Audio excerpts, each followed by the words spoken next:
At sa ating good news idol, ikalawang araw po ng libreng sakay ng Ifm Dagupan, Umarangkada. Ikwento mo ang good news na yan, idol Tita Ronnie.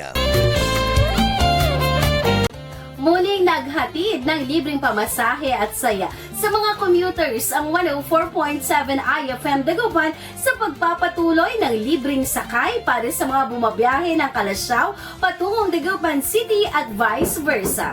Hatid ng programa ang dagdag na malasakit sa mga commuters lalo na ngayong maulan ang panahon at mas mahirap makasakay ng pampublikong transportasyon. Kaya naman, bukod sa libreng pamasahe, naging mas masaya ang biyahe dahil lahat ng sumakay ay naabutan ng sabon na shield bath soap.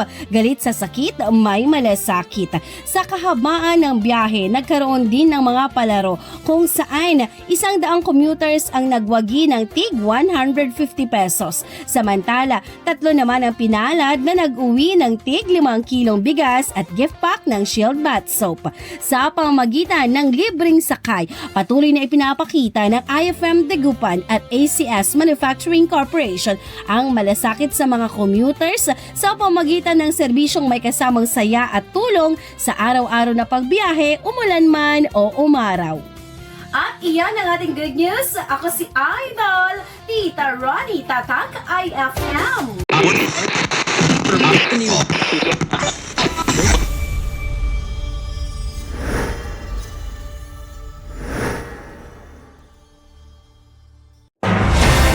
IFM News. IFM News. IFM News.